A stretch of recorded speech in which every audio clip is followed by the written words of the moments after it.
Assalamualaikum warahmatullahi wabarakatuh. Hai, selamat sore semuanya. Balik lagi di podcast Universitas Muhammadiyah Bengkulu bersama saya Anisal Arbani. Nah, di episode terbaru kali ini, saya benar-benar antusias banget karena podcast Universitas Muhammadiyah Bengkulu itu selalu berusaha untuk menghadirkan para bintang tamu yang luar biasa dan juga inspiratif.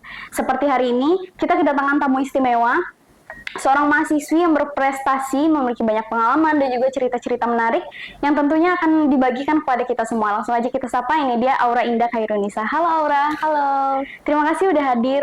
Sama-sama. Gimana nih Aura kabarnya hari ini? Alhamdulillah baik ya sejauh ini. Oke, baik ya. Sebelumnya selamat buat Aura atas gelar barunya sebagai The Winner Gadis Bengkulu 2024. Alhamdulillah, terima kasih. Oke. Sesuai dengan gelar Aura sebagai Gadis Bengkulu, kita bakal bahas seputar Bujang Gadis dan juga pariwisata yang ada di Provinsi Bengkulu. Karena seperti yang kita ketahui bahwa Bujang Gadis Bengkulu itu kan adalah pemuda-pemudi yang memang diberikan gelar sebagai Duta Muda Pariwisata Provinsi Bengkulu. Yang pertama nih, seperti yang kita tahu juga bahwa menjadi seorang The Winner Gadis Bengkulu itu bukan suatu hal yang gampang lah ya. Yeah. Pasti banyak proses dan juga perjalanan yang harus kamu tempuhi. Belum lagi harus bersaing dengan finalis-finalis hebat lainnya. Nah, saya penasaran nih, gimana sih perjalanan awal Aura dari awal sampai akhirnya ditetapkan sebagai seorang The Winner Bujang Gadis 2024?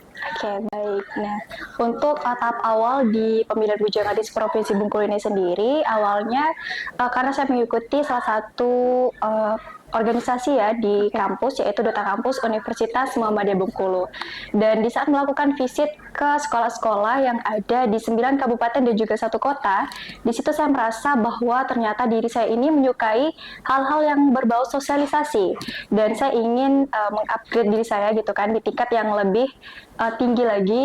Kan awalnya itu kan cuma kampus, duta kampus. Nah, saya ingin tingkatannya tuh jauh lebih tinggi atau di atas yang lebih baik lagi, seperti itu.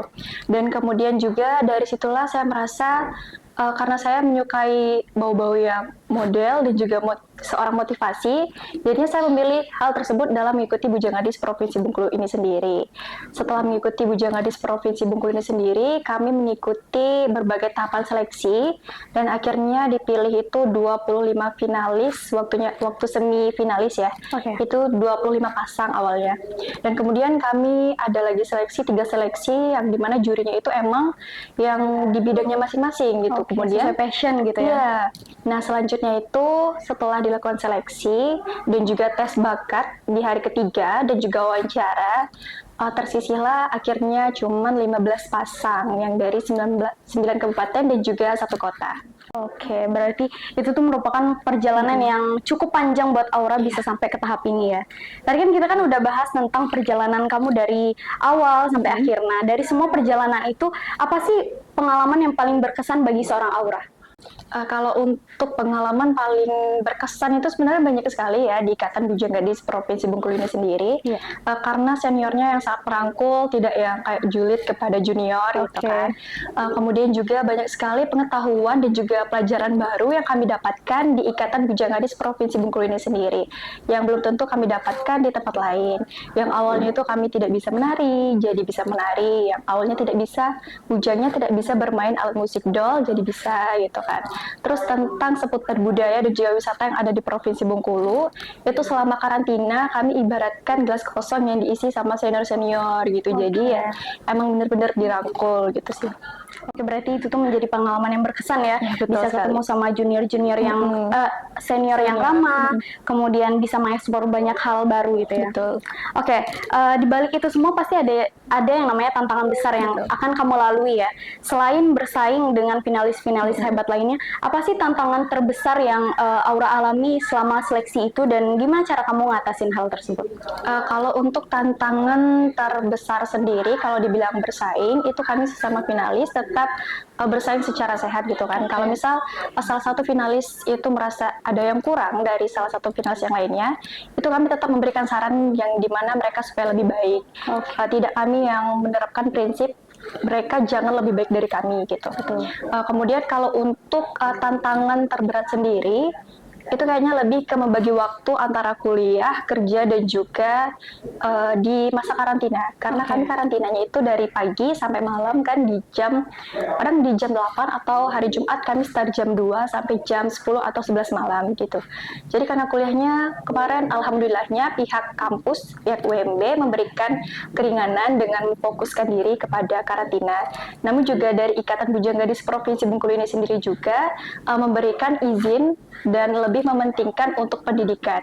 Misalnya jika ada UTS dan juga ujian itu UAS, nah itu lebih diizinkan, diberikan izin gitu kan. Diutamain dulu ya.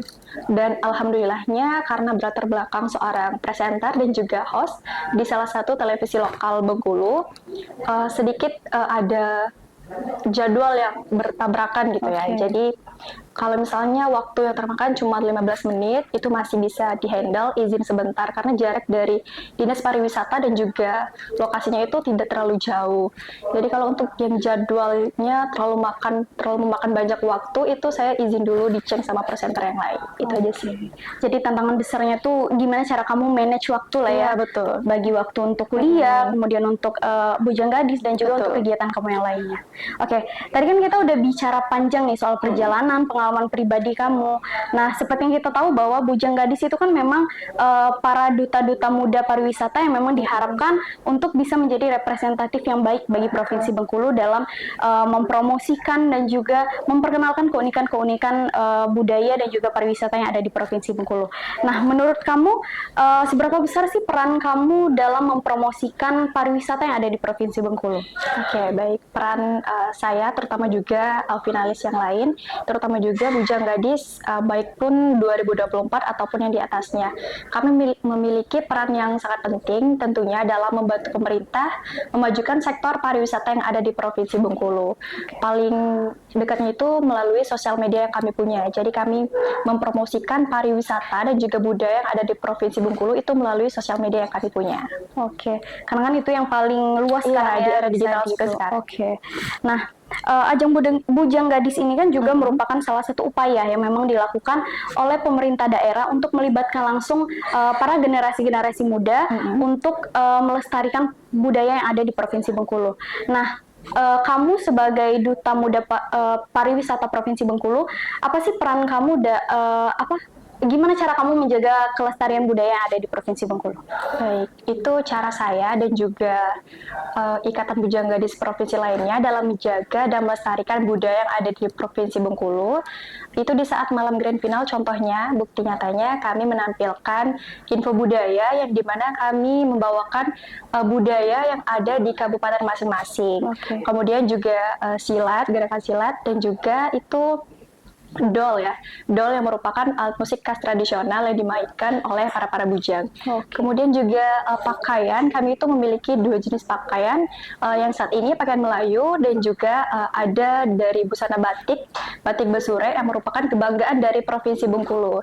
Dan kami melestarikan batik tersebut dengan cara mendesain yang didesain oleh salah satu donga kami, yaitu donga hakiki. Jadi kami terus melestarikan budaya yang ada di Provinsi Bengkulu. Oke, berarti itu salah satu cara untuk terus melestarikan budaya yang ada di Provinsi Bengkulu. Oke, bujang gadis itu kan seperti yang saya bilang tadi bahwa para bujang gadis itu kan adalah duta muda pariwisata Provinsi Bengkulu yang tentunya peran dan tanggung jawab kalian itu pasti mengenai tentang budaya dan juga pariwisata yang ada di Provinsi Bengkulu. Nah, saya penasaran nih, selain memperkenalkan, kemudian mempromosikan dan juga melestarikan budaya dan juga pariwisata yang ada di Provinsi Bengkulu, kalian tuh juga terlibat langsung nggak sih dalam kegiatan-kegiatan lain, mungkin seperti kegiatan sosial, pengabdian masyarakat, dan lain-lain? Kalau untuk Inga Donga yang lain, itu banyak sekali yang mengikuti organisasi yang langsung kepada masyarakat. Kalau untuk Aura pribadi sendiri, karena masih kesulitan ya dalam membagi waktu di antara kerja, kuliah, dan juga di Bujang Gadis selama 2 tahun ini nantinya, masih dalam mengikuti organisasi yang ada di kampus. Oke, berarti masih mencoba beradaptasi gitu ya. Oke. Sebagai duta muda pariwisata Bengkulu nih, gimana sih pandangan Aura terhadap pariwisata yang ada di Provinsi Bengkulu saat ini, dan apa potensi pariwisata yang paling besar yang ada di Provinsi Bengkulu yang mungkin belum diketahui oleh banyak orang? Menurut saya pariwisata yang ada di Provinsi Bengkulu ini sangat menjanjikan, mulai dari sektor pariwisata, wisata alam, wisata religi, dan juga wisata bersejarah. Kemudian juga dengan adanya program desa wisata, ini sangat membantu potensi daerah yang dimiliki oleh daerah lokal tersebut, dan juga memperdayakan masyarakat sekitar dalam berkolaborasi untuk memajukan potensi dan juga sektor pariwisata di daerah tersebut.